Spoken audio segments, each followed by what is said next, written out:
Hello everybody and welcome. This is Not a Pro Gardener here, and today we're going to be talking about a little trick we're going to be doing in our raised beds. This will be the first year that we are trying this. It's really close to our first frost. Usually we're done for the year, okay? But this time we're going to try to grow some of these cold season crops late season in a raised bed with a cold frame. Now, I'm pretty sure this is possible, and I could also grow things in the greenhouse in containers, but I just don't want that kind of commitment in the greenhouse right now. I'd rather have it in the ground and use my drip system that I already have hooked up. So, if you've seen any of our other videos, I'll put a card up here about our carrots that we already have in our raised bed right now. Currently we have beets that need harvested, so we're probably going to do a harvest video with this as well. So, we got to do a little repair. We had a little bit of an issue. Look, you can see the chickens over here going crazy. Let them out. We had a little bit of an issue with our beeswax piston in our jewel, which is, I'll try to put a picture up, in our raised bed currently. That's how we're going to try to grow in this late season. Now, I've grown transplants in freezing temperatures in there before, but they were cold season, obviously. It's going to protect them from the frost. I'm hoping to grow some lettuce in here, maybe some bok choy, some radishes, stuff like that for like salads. I know I could grow some of this stuff like microgreens inside, but that's a video for another time. Currently we are watering our cover crop back here for next year's garden.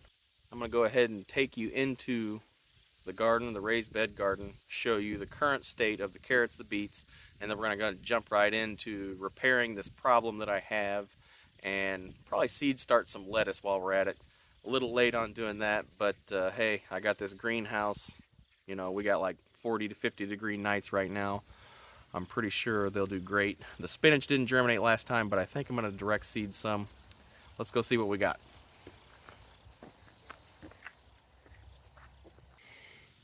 Okay, so as we can see here, this cover crop's getting what it needs. Over here, you can see how it's really green on this side, and this side's kind of yellow, but you can see where I had my rows planted with that organic fertilizer that's still there. That's why those are so green, them rows. Over here, we got a little lazy and let it grow up in our onions, so we had a bunch of weeds, right?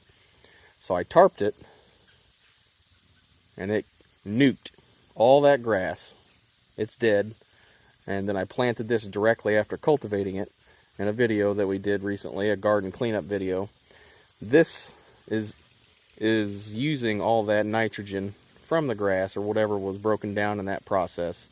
That's why it looks so much more greener than over here. Because this is in between the rows, in between my rows here. And that's where I planted my rows that have that fertilizer in it. Still kicking. And look how much more dense this side is than over there, because it has the food it needs to get going here. In my experience, that is what happened. But I am not a pro gardener here, so we're just experimenting for a lot of things and learning on as we go. Now the beets. The beets are getting hit with the sprinkler, so hopefully we don't either. But on this side here, close to me, we have, I think it's the avalanche beets. And on the other side, oof, cold water. On the other side, we have these, I believe it's the Touchstone Gold beets. So we're going to harvest them. And I probably won't bore you too much with that, but I'll show you what we got. See, all the weeds that popped up, we'll clear this out eventually. Might try to cover crop this bed, so we'll have to pull out all this drip we got in here. It depends. We might direct seed some spinach or something. Really trying to chase after that spinach. I don't know if anybody else has trouble with that, but leave any comments down below if you got any tips or tricks. So this is what we're doing here. This is the, I think it's a Jewel cold frame. This is what I started all my seed starts out of for the last couple of years. Besides this last year, that was a greenhouse. which was so much nicer. So many more plants I could do at once. So, the problem is with this beeswax piston. It heats up and pushes this piston in and out to open this window opener. So, it kind of busted. This happened to me last year as well. It got so hot, I guess it busted. But we're going to go ahead and replace that. I got another one. It should just thread right in there. And however far I get it threaded depends on what temperature this opens at. However much it opens. So I'm going to leave the mechanics on there and just replace the piston. And hopefully that fixes the problem. And then this is what I want to do my lettuce in, maybe. We might do some radishes, lettuce, and they're loose leaf lettuces if I'm not mistaken. I do have some mini romaine lettuce heads as well I would like to get in here, but this is my plan. This is what I want to do with the lettuce. I want to plant it in this guy, and then right in front of it, as you can see, I have a drip line right here. I want to direct seed some spinach or something else in here as well. Could do some kale, you know, that's pretty cold hardy. And I could just cover it with frost row cover, you know, something like that just to protect it. But, oh, and side note, all of my raised beds I created myself out of just scrap stuff. This was from an old deck, you know, same as these carrots. These are how the carrots are doing, by the way. These are about a month older. This row here, I used my seeder to direct seed all these. These were all direct seeded by hand. As a comparison, I did thin these out a little bit because they was heavy, but feeding these all organically, that's about how they look. They look really well, so I'm pretty happy with them. But this is a comparison of direct seeded by the seeder. They're roughly about 1 inch apart from both directions, and then these were just direct seeded in a band. 2 rows there, and then a couple rows down there on the end. These guys are looking pretty good. They got some small weeds in there, but I'm hoping these turn out pretty good. I want to can some more carrots this year, so we'll see how it turns out. And I do have them on drip. Run them for about 3 hours every morning, because with everything planted this dense, it has a demand of water and nutrients, definitely, with all these densely packed in here. So you got to meet that demand, or you're not going to make the size carrots you need. So I've been fertilizing them about every 2 weeks with that organic mixture in one of the videos I did before, and hopefully we can make something out of this. So now I think we'll take you in the greenhouse and just kind of show you some of the top picks for this cold frame we got, and see what we can get seed started very late. This is why this is an experimental thing, because I want to see what I can push this envelope, see what I can push out of my gardens after the season's over, because I can cover this with row cover if I need to, you know. We'll see. So let's go ahead and take some pics. Okay, so these are in fact the beets that we direct seeded. We did not thin these out. Whatever made it. That was kind of the deal there. These are the beets that me and the kids direct seeded, and these are the avalanche beets. I'll just sacrifice one for the sake of the video.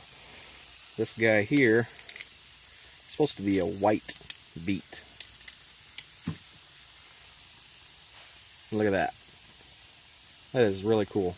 These are said to have a less bold, earthy flavor for those people that do not like that. I don't know about the nutrient content in these versus the other ones, but these were definitely worth a try for us. I'm going to see if the kids like them. Very pretty. See if I can get a close-up of it.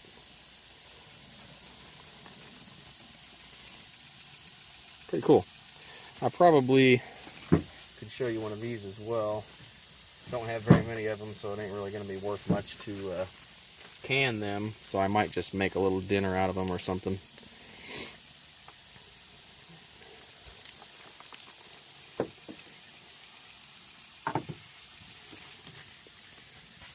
So these are the beets we grew this year.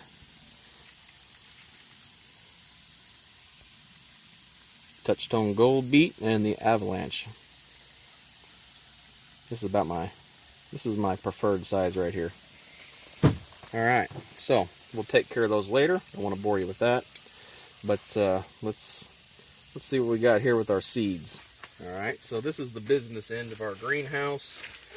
We've turned out lots of plants this year in here, especially tomatoes. But we're just going to take some pics here.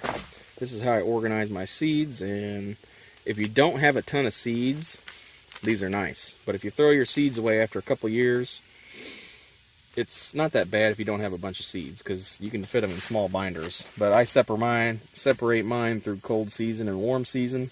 I keep my used seed packets here, so I can keep track of the lot numbers and all that stuff. So let's see what we got and what we want here. I don't think there's enough time to grow out some kale, but some radishes. Could quite possibly grow some of these out. We'll do some of these. And if I got any extra spaces left, we'll see if these seeds are still any good. What else we got? And some of these. We'll try all these and see what we can do with that. Let's see what else we got. There's some spinach there too. There's the beets. Now we're getting somewhere.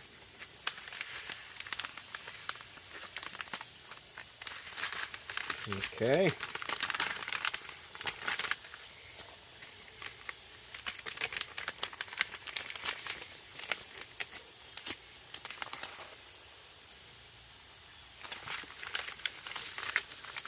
Okay, so we got the Breen romaine lettuce head, minis, the Truckus, and the Dragoon.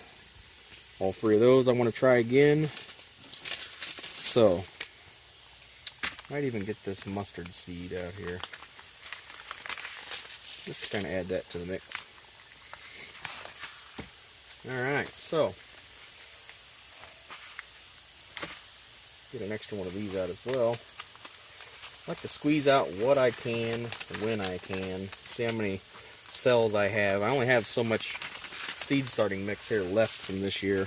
So I'm just getting a few extra packets out to see what I can fill these cells with, because I don't want to waste any cells here. I just want to fill it up, and that'll give us the best chance for what we want here, which is some salad this late season.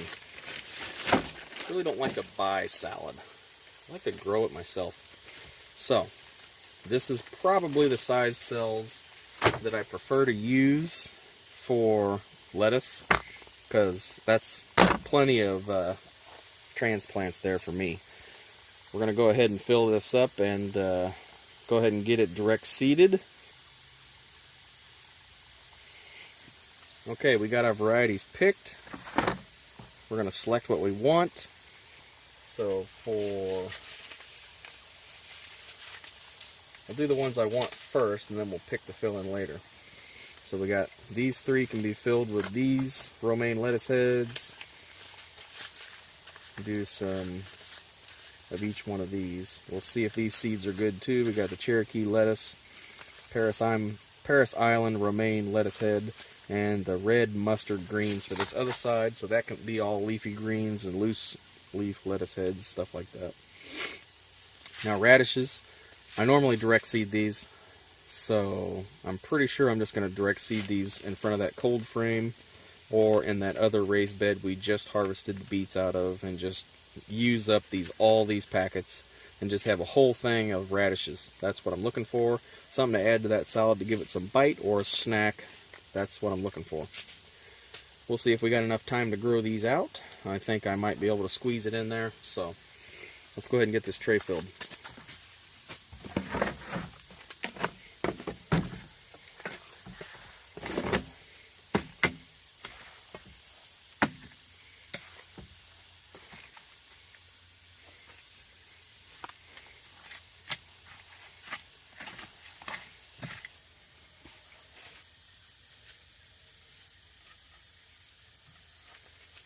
Alright, so I'm not going to label these.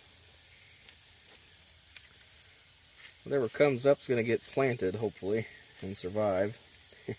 But and anyway, I'm just labeling these because the green I usually use for the leaf lettuces and stuff like that.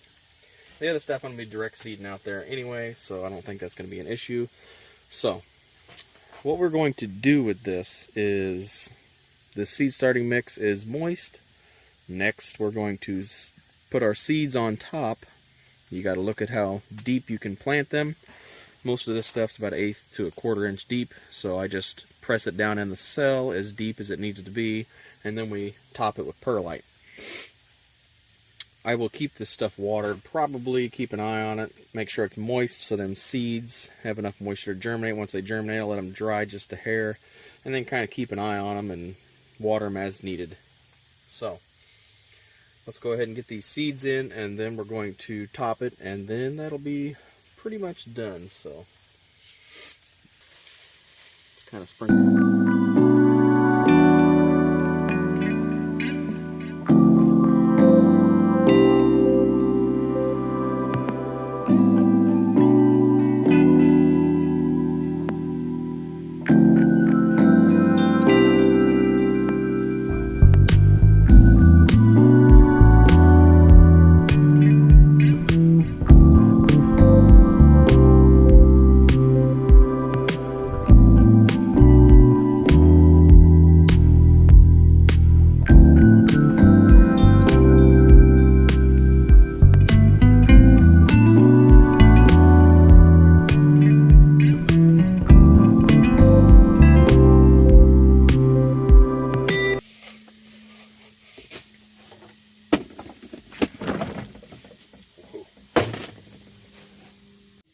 Alright everybody, so if you like this video and you want to continue on to see how these experimental things I got going on, like growing all these things really late, is going to turn out, go ahead and stay tuned and hit that bell to get notified every time I come out with a new video.